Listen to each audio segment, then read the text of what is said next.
ನಮಸ್ತೆ ವೀಕ್ಷಕರೇ, welcome to colourful life channel. ಆಧ್ಯಾತ್ಮ ನೆಮ್ಮದಿಯ ಮಾರ್ಗ.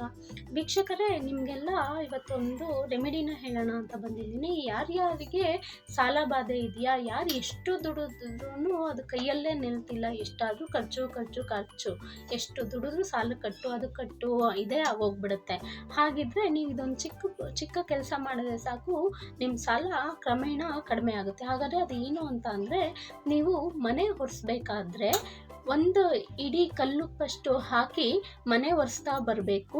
ಈ ರೀತಿಯಾಗಿ ವಾರಕ್ಕೆ 2 ಸಲ ಮಾಡಿದ್ರೆ ಸಾಕು, ನಿಮ್ಮ ಕಷ್ಟಗಳು ಪರಿಹಾರ ಆಗುತ್ತೆ.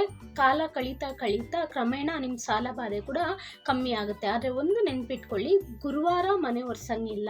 ಗುರುವಾರ ಬಿಟ್ಟು ವಾರದಲ್ಲಿ ಯಾವುದೇ 2 ದಿನ ಆಗಿರ್ಬೋದು, ನೀವು ಒಂದು ಇಡೀ ಉಪ್ಪು ಹಾಕಿ ಮನೆ ಒರೆಸ್ತಾ ಬಂದರೆ ಖಂಡಿತ ನಿಮ್ಮ ಸಾಲ ಬಾಧೆ ಕಮ್ಮಿ ಆಗುತ್ತೆ. ಹಾಗಾದರೆ ಇದನ್ನು ನೀವು ಮಾಡ್ತೀರಾ ಅಂದ್ಕೊಂಡು ನಿಮ್ಮ ಕಷ್ಟಗಳೆಲ್ಲ ತೀರಿಸ್ಕೊತೀರಾ ಅಂದ್ಕೊಂಡಿದ್ದೀನಿ. ಧನ್ಯವಾದ.